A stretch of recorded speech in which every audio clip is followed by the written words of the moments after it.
nangyari sa atin to? Alam mo, sa totoo lang nakakagulat talaga.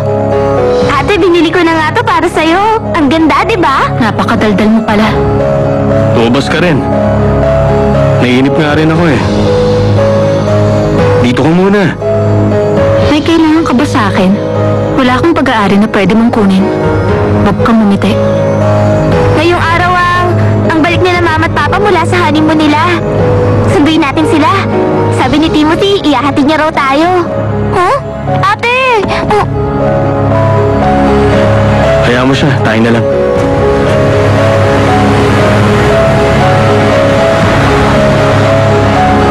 Huwag ka munang kumuha ng marriage license hanggang hindi ko sinasabi sa'yo.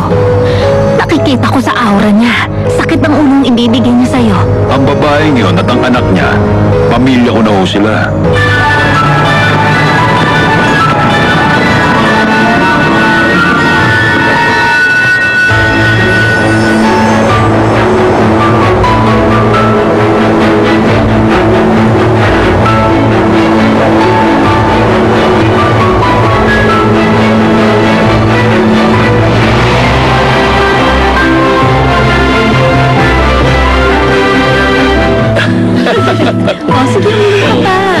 Sandali, makinig muna kayo.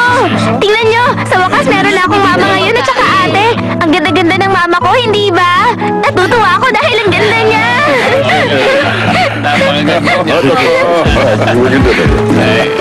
Tara ba? Meron pa ba kayong kailangan? Lolo, tikman nyo. Salamat.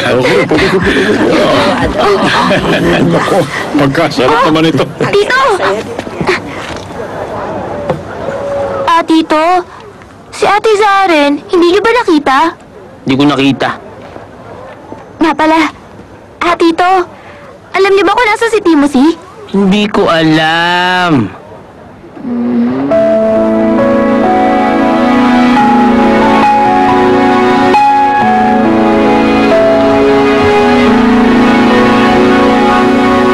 Krisanting mo mo to. Gusto mo bang tikman?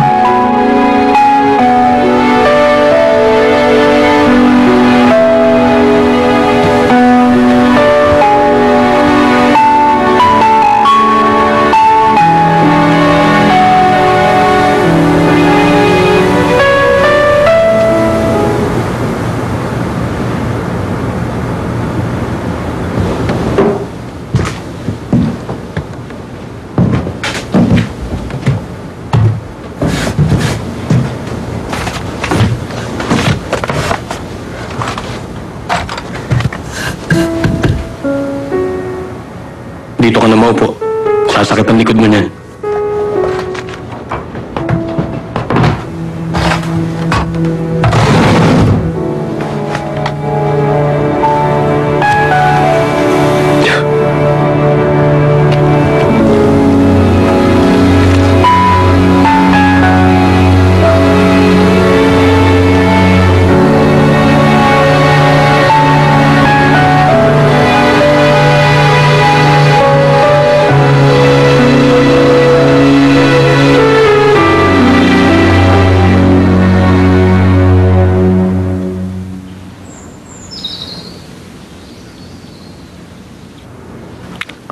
Hindi kaya pumasok yung mga text ko?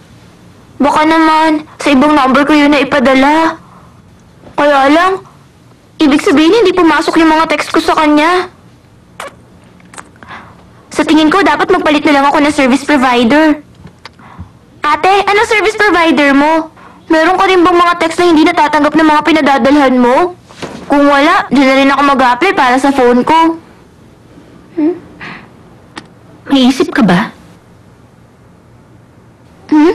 Ang tigas ng ulo mo, ganyan ba ang paniniwala mo? Kalokohan, ang text na hindi natatanggap. Ano bang relihiyon ang pinapractice mo, ha?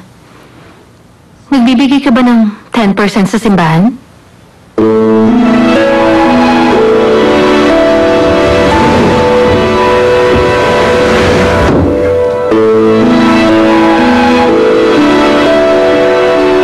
Jason Dong, talaga bang hindi mo pinapansin ang text ko?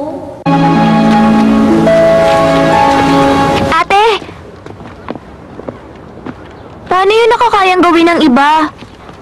Kung 11 na text yung pinadala ko, sana man lang yung isa sinagot niya. Magkakilala naman kaming dalawa. Bakit hindi siya sumagot? Sandali nga. Ha? Araw-araw, 10 beses ka rin nagpapadala sa akin ng walang kwentang text. Hindi rin ako sumasagot sa'yo. Alam mo ba kung anong dahilan? Alam ko ang dahilan. Araw-araw na kasi tayo nagkikita. Nagkikita tayo sa bahay at sa school. Hindi bali naman. Sabay na tayo, ate! Anong ginagawa mo dyan? Si Jason yun eh.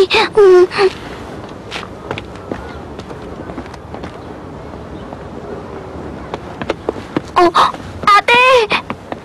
Ate! Ikaw ba si Jason? Oo. Kilala mo siya, di ba?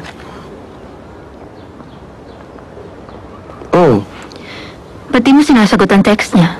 Ha? Panay ang reklamo niya, nagsasawa na ako. Pwede ba sagutin mo na siya? Kung ayaw mo sa kanya, sabihin mo na at patahimikin mo siya. Naiintindihan mo?